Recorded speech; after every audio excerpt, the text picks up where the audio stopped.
Сиз дагы буйбуй ырынын ыргагында той топур же шаң шөкөттөрдө ырдап бийледиңиз беле? Көпчүлүгүбүз бул ырды укканда дене боюбуз кыймылдап бийге түшкүбүз келет. А бирок бул ыр трагедиялуу окуядан келип чыкканын билесизби?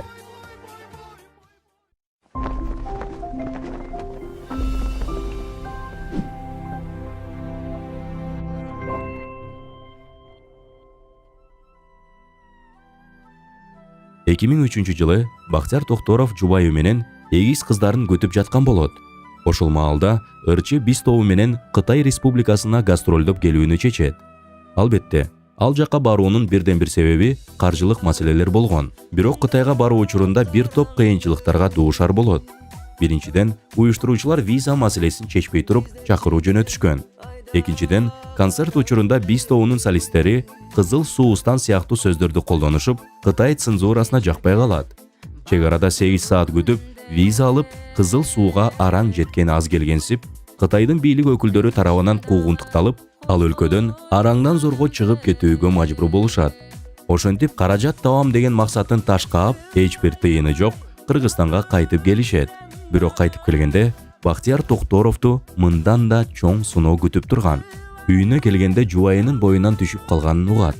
Анысы аз келгенсип, жубайы 12 күн жандандыруу бөлүмүндө жатып калган экен. Ошондо Бактияр Токторов катуу кайгы муңга батып, ырза болуп, түн караңгы, күн да караңгы деген саптарды жазат.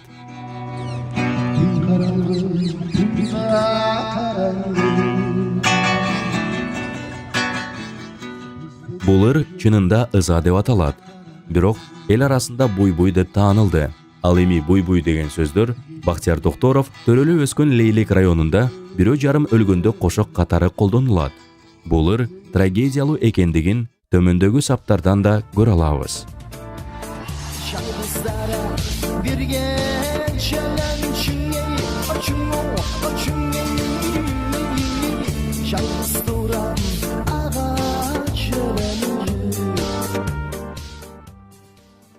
Буйбуй трагедиялуу ырдан көңүл ачуучу ырга айланып кеткен жалгыз гана учур эмес.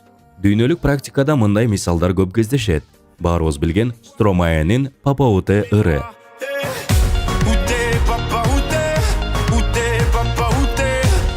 Атаке кайдасың деп которулуп, Руандадагы геноцидте өлгөн атасын жоктоп, жетим өскөнүн баяндап, социалдык курч маселени козгойт. Же болбосо Foster the People тобунун Pumped Up Kicks ырын укканда, көпчүлүгүбүздүн көңүлүбүз ачылып, бийге түшкүбүз келет.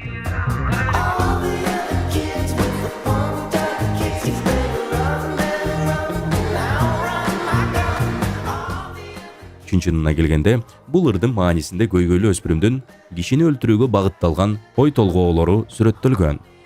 Өзүңүздөр көргөндөй, көптөгөн ырлардын аркасында биз билбеген жагдайлар болушу мүмкүн. Алар буйбуй ыры сымал, жарыкка келбей калган кыздарына арналышы, же Папауте ырындагыдай атасыз калган турмушту чагылдырат. Ошондон улам бир ырдын аркасында жаткан окуяны билип жүрүү пайдалуу деп ойлойбуз. Ал эми биз бул рубрикабызда сиздерге ушундай ырлардын баяны тууралуу маалыматтарды жеткирип турабыз. Биз менен бирге болуңуздар.